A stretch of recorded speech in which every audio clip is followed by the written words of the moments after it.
And I want to say a little bit about his mother, Susan Rogers. If any of you ever heard the term that behind every successful man is a woman that made it necessary, my husband says that to me on a regular basis. But Susan stood up and told us that Kenny is the one that's done this and not her. But that's true. Kenny's done it, but without her, I don't know that he would be where he is today. And she's really been a strong support to him. She's on the chairman of the board for the Texas Federation of Families and Mental Health. She is a big child advocate and parent advocate. She currently has many children in her home. She's the biological mother of a 28-year-old son with ADHD and the adopted mother of Kenny with ADHD. She's helped raise more than 215 teenagers over the past 20 years.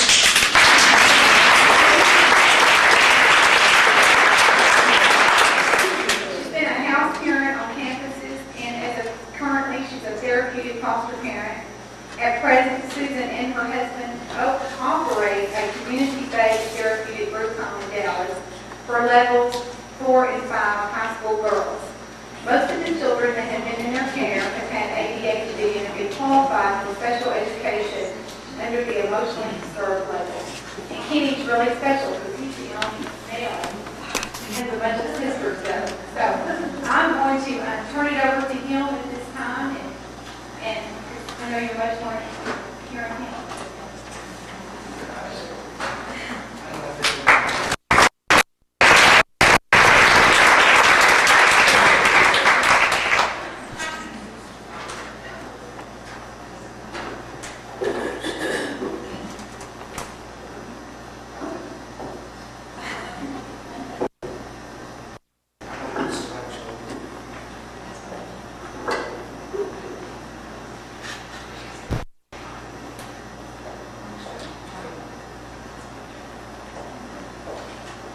My biological mom was only 16 years old when I was born. Her intention was to either get an abortion or get there for adoption. Her mother and grandmother for that they would help if she kept the baby. Their intention was to control her literally. As we all know, very few 16-year-olds can be controlled no matter what you use. Such was the case with my biological mother. After a short time,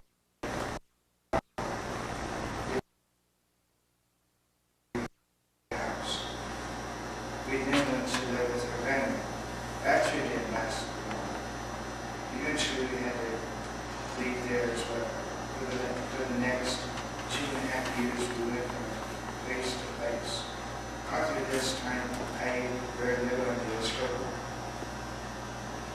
When my mom was hurting me, allowing others to hurt me in ways that most of you can only imagine, she acted like she didn't even know I was there. Before leaving for the day, would forgive the pillows and give me napkins and potato chips. I would cry until I couldn't cry anymore.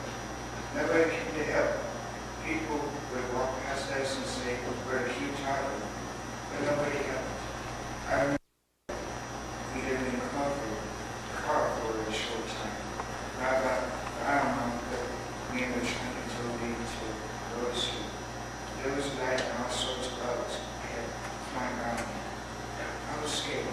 I didn't talk, so all I could do was cry.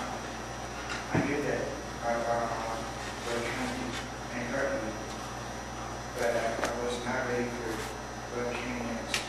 She came out and closed the lid on the trunk. All those bugs were not on top. When I tried to get my mouth, I squeezed my eyes and shut real tight. I put my hands over my ears and pushed my lips together really tight. I cried and screamed all night, but nobody came because nobody heard me. I finally went to sleep. My mom was always doing things like that. It is hard for me to imagine now that there were people all around us and no one saw or knew that we were in trouble. Just one step ahead of CPS, my mom gave me up to an agency that told me that she could no longer take care of me. They said that they would help by putting me in a foster home. that time, I learned to see 60 rules. I got shoes that fit so that I could walk in. And I found out that I was pretty good running too. But most of the time, I just sat and watched people learn. They were kind. They didn't hit her me. Even when I cried, they tried to pick me up and try to help. Eventually, it was time to go back to God. She didn't like me anymore. And I would talk, walk, never forget how to run. This also was good because now I can go and find my own food. I even learned to be able to get out and hang on to other people. What I wanted was for them to send me back to those foster people. But I also wanted to take my mom with me. The foster people always had people coming over to check up on us, to see how we were doing. No one ever came to help my mom. My mom called the agency again that she wanted to relinquish her rights and put me up for adoption. The agency felt that this was a good idea. I went to live with the new mom and dad. Thank God that they were trained childcare workers, but members would be. They worked on my eating problem and got pretty foods. There were bowls all over the house. They gradually took up one at a time until there was just one bowl left. And it would be filled only 3 times a day. As long as I got to see food, I would eat it. I put it in my mouth. The little woman would get to eat next. I would eat it until I threw up and then eat some more.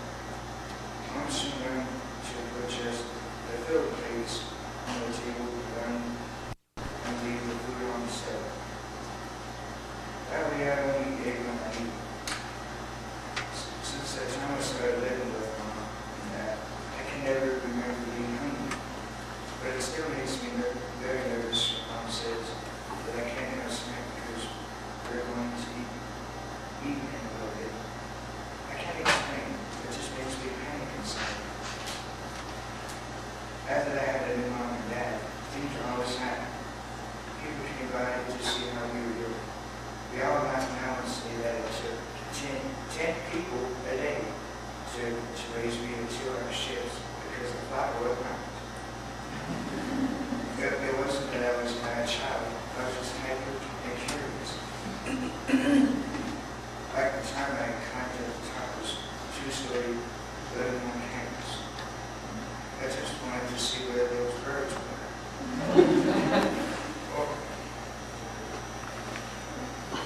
Well, the time I ate the kitchen, my mom put it up in the middle. And there was a time that I cooked the living room with 3 big bottles that were cracked. My mom made it, painted whatever to the sandwich. And I guess it was me who washed the dog in the toilet. I wasn't allowed to play with the sink. After stopping it up with the rag and pouring in a whole bottle of the frog over bag. He had dust his back that week. It was really dirty. But it wasn't me who caused the bubbles to go all over the floor and take 2 hours to clean it. That was Mom. She was the one who tried to flush the toilet in the first place.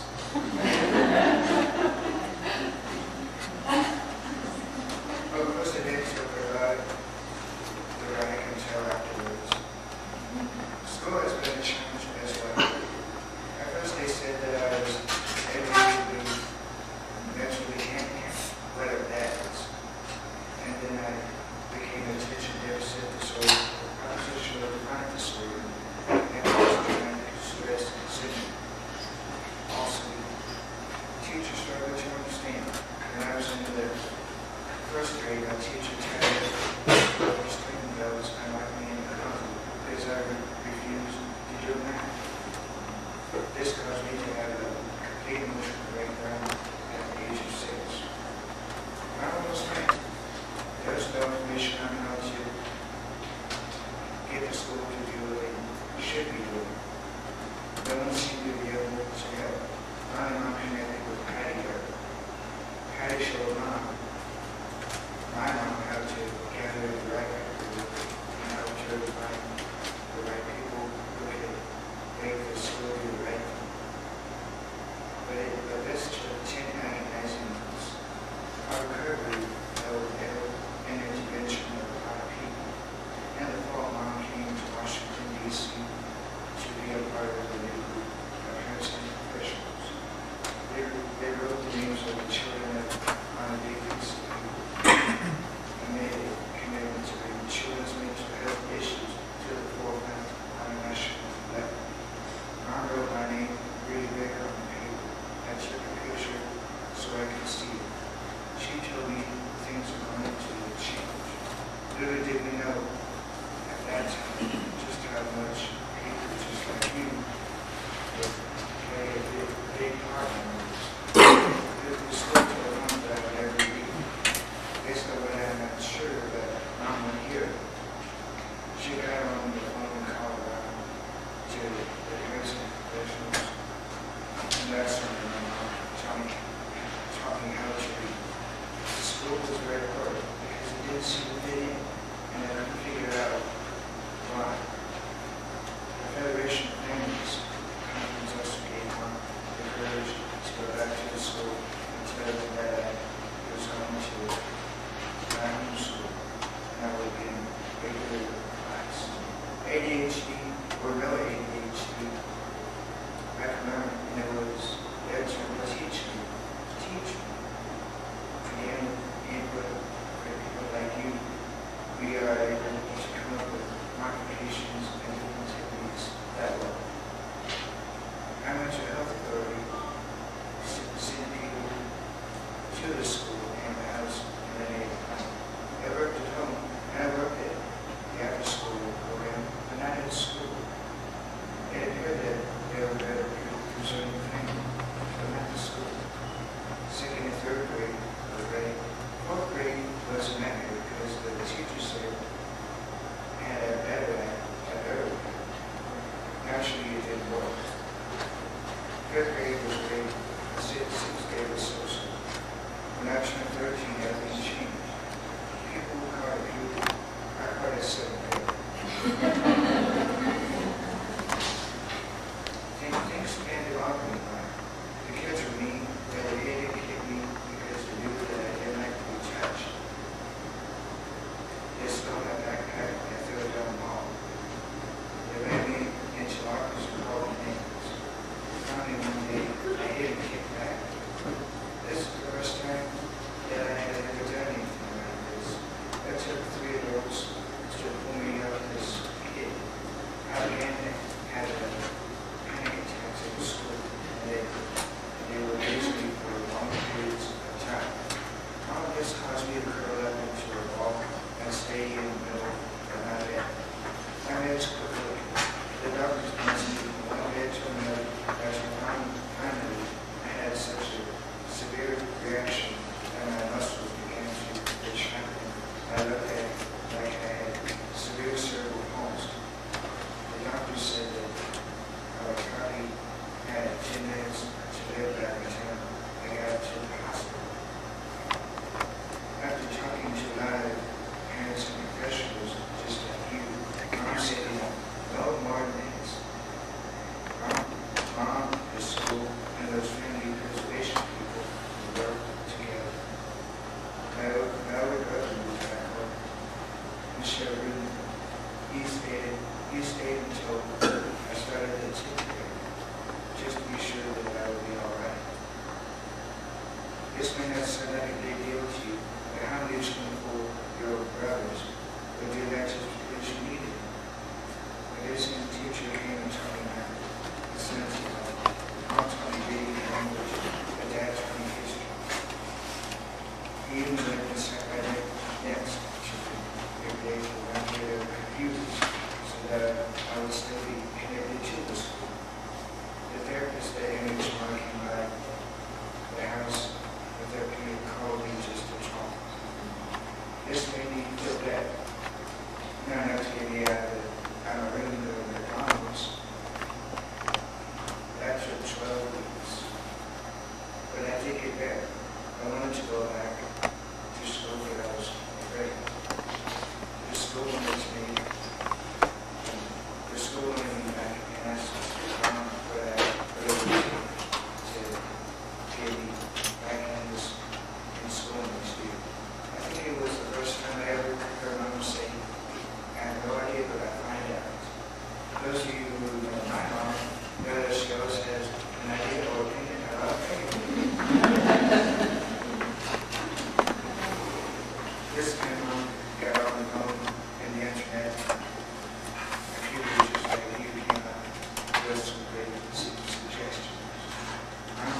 8th grade was a huge success.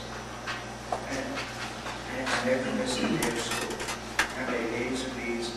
I even went on an 8th grade trip to San Antonio and the end of the year games. That year was also good because it found out that not only did I have ADD, I also had Asperger's, a high-functioning level of autism. You see, I had a genius IQ.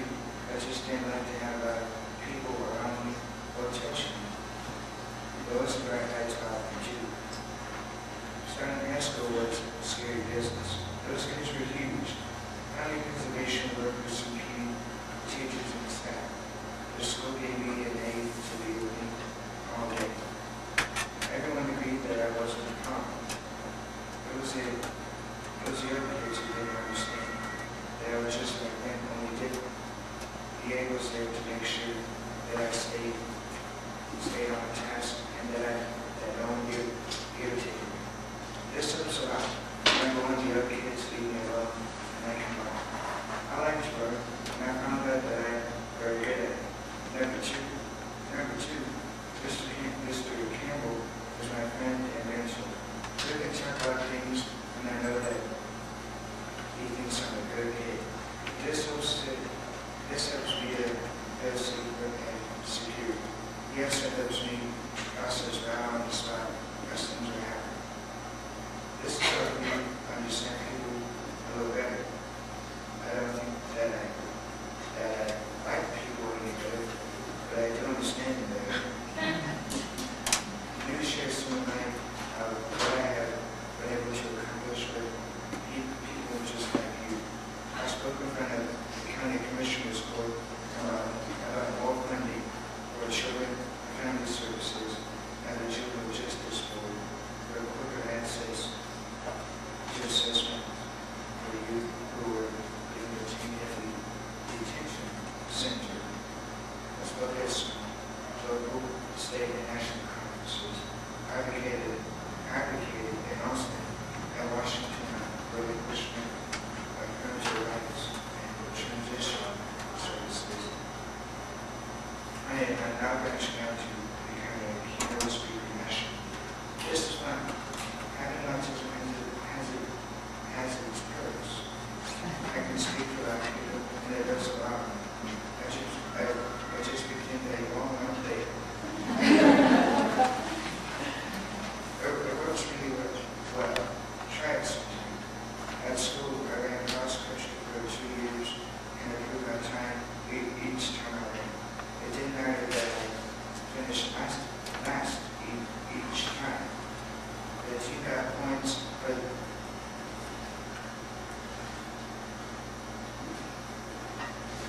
improved time, and that will put me on the district team. I took Spanish 1 and 2, speech, and theater office. Classes that I said I wouldn't pass. Not only did I pass them, but as a sophomore, I was asked to join the National Honor Society when I was inducted. I got to participate in youth leadership classes as well. These last two phone calls to attorneys because they never had a life before. The attorney said that he didn't care if I was special or not. If I took the same classes as everybody else, I was in. I mentored several special kids and tried to help them through their freshman year of high school. I applied for broadcast journalism. I got one of the 10 spots allotted to my school. And this year, I am a webmaster in Montana. I participated with a local cable TV station by filming special events. For the past 2 years, I have filmed football games where I had coached at school. He said that I did better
There's not very many drives in here, and dates very long.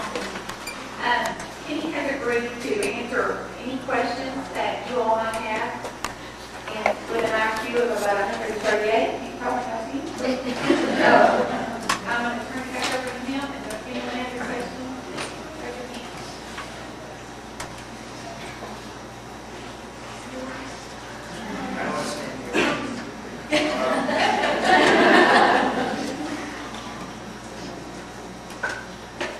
Or if anybody has any questions for Ms. Rogers, what else do you need?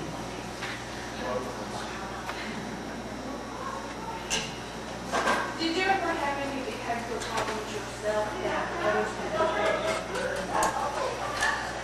and how did you do it? yes. That both of us can actually, any questions. When Kenny came to us, it literally did take 10 people in 2-hour shifts because he was out of one thing and before. And he was real hard to get to understand because he didn't like to be touched, yet he'd come up and hug you really hard and then take off. And so, there was that. When he started school, because, school is very structured and very rigid, he liked the school, but his behaviors was he was slow to get started. He didn't always want to finish his work on time or couldn't. He had a habit of sharpening every pencil in the classroom, whether it was his or not. Maybe he would be sharp. He would clean up things for the teacher that she had no idea was dirty. He had a habit of having, because of that autistic piece that nobody knew anything about at the time he was running, he would come up and touch everybody literally on the way to his chair. We thought we had solved that problem by putting him right up front next to the door so he would come in and sit in the chair. What we found then was he enjoyed what was going on down the hall and would leave quite frequently to see what they were doing. The gift and the program looked like a lot like that. So he had some pretty strong behaviors. As he got into second, third, fourth grade, they just kind of escalated in class. Somebody would say something or bumping that he would holler out. And again, it all goes back to a lot of that autistic piece that we had no idea was there.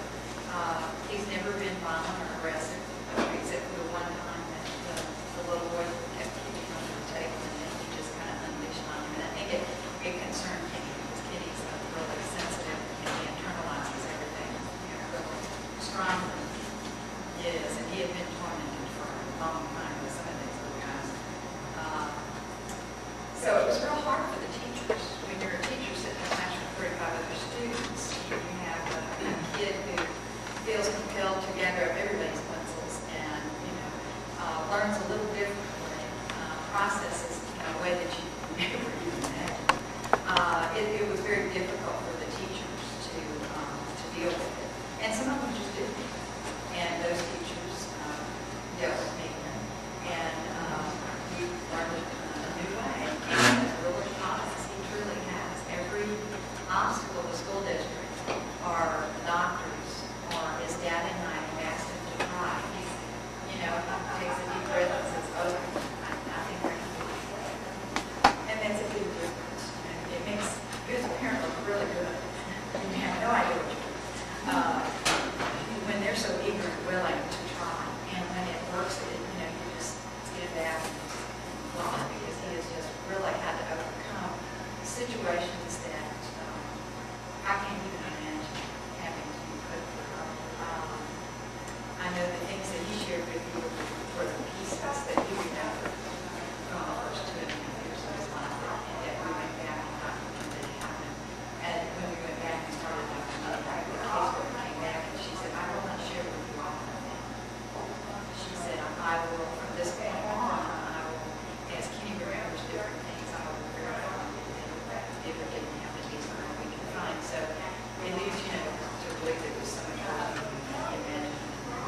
we're just really excited that Kenny's willing to share, his story with people just like you. One of the things I wanted to say, Tim and I have raised a common team. Started very early. Yes. Thank God, he's turning graduate. I like this. But we really, again, I cannot express to you how much it is a team effort. We have caseworkers in and out of our house day and night. Of course, we're so blessed to have a PACE system where we are. And so that means not only do our children have a caseworker, they have a PACE worker, they have a CASA worker, and any other worker that somebody can toss in their direction. So our house sometimes looks like Grand Central Station, but it truly does take everybody working together in order to make these, especially the teenagers, successful when they get ready to play. One of the things we've always been very quick to say is that what you see here is a team effort. It took him multiple rounds to get him to where he is today. If just one of the people on the team had faltered, we've all been sunk, and Kenny could not have the outcomes that he has. I read files of other kids all day long that have similar diagnoses that come from the same kind of background, but because they didn't have quick interventions and the constant pushy, obnoxious mother that he has, they're out